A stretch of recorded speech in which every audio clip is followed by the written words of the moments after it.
Secara berturut-turut 2 bulan, itu juga ada, yang itu saya sarankan untuk imunisasi. Menteri Koordinator Bidang Pembangunan Manusia dan Kebudayaan Muhadjir Effendi saat melakukan kunjungan kerja ke Kota Cilegon pada Jumat 12 Maret menyebut sebanyak 23% anak di Provinsi Banten menderita stunting atau perlambatan pertumbuhan akibat kekurangan gizi kronis di awal masa pertumbuhan. Angka ini mendekati jumlah kasus stunting nasional yang mencapai 27,6% dari jumlah balita yang ada.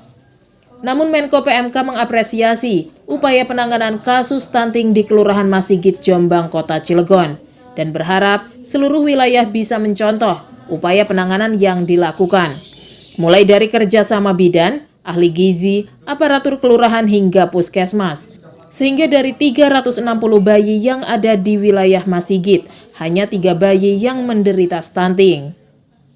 Menko PMK mengaku kasus stunting semasa pandemi COVID-19 mengalami peningkatan di sejumlah daerah.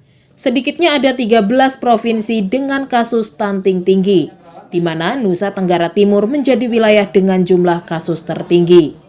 Hal itu disampaikan Menko PMK usai mengunjungi pelaku UMKM di Taman Cilegon yang menderita COVID-19, serta sejumlah balita yang menderita stunting di wilayah Jombang.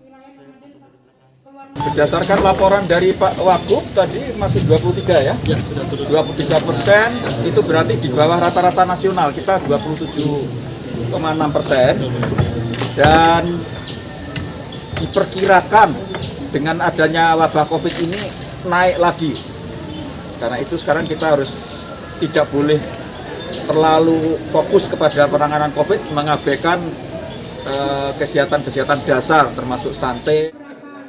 Menko PMK berharap pemerintah daerah yang tengah fokus menangani COVID-19 tidak mengabaikan penanganan kesehatan dasar yang sebelumnya sudah dilakukan untuk menekan tingginya kasus stunting melalui program bantuan sosial selain bantuan dari pemerintah pusat.